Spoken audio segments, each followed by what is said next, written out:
Ingin tak kaji sebuah pernyataan Rasulullah, hadis Rasulullah yang betul-betul solusi untuk danyudi, untuk selamat dunia akhirat. Yang hadisnya gampang, dah baca gampang, tu'eng. Yang udah bubuk dah. Hadisnya dari Rasulullah sallallahu alaihi wasallam, ittaqullah haitsu ma kunta wa atbi'is sayyi'atal hasanata tamhuha wa khaliqin nasa bi khuluqin hasan. Ini kamu tukang bubut nyanyian hadisnya yang kaju mafai lancar tidak belum ya fai.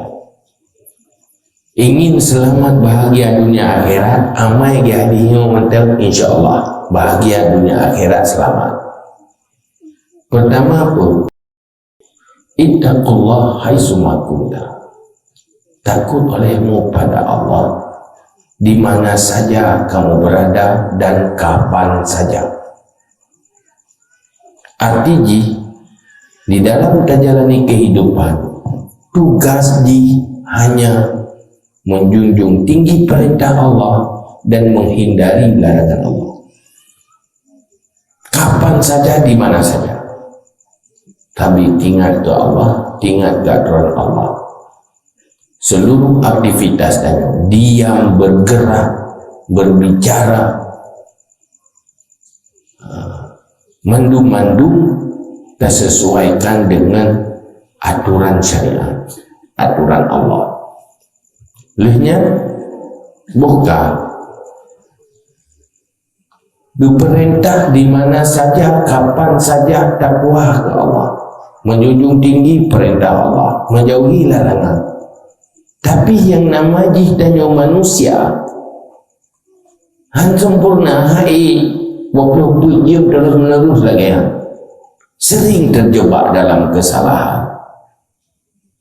Kali roh membubuk dosa, kali roh membubuk kesalahan, hai suma kunta. Yang persolusi wa atbi'is sayyi'atal hasanata tamhuha. Kalau sudah terlanjur berbuat dosa dan salah, jangan lupa iringi dengan kebaikan yang membayar kesalahannya. Nyan polau di orang beriman. Hai tanya anak maksum dari dosa, manusia biasa. Liru boleh, rencana hanli, tapi liru boleh lau. Kamu nani ji? Hai kamu nani ilmu Allah. Solusi ji, menyokaruh dalam kesalahan, betul-betul puput kebaikan untuk mengimbangi kesalahan dan melebihi kesalahan.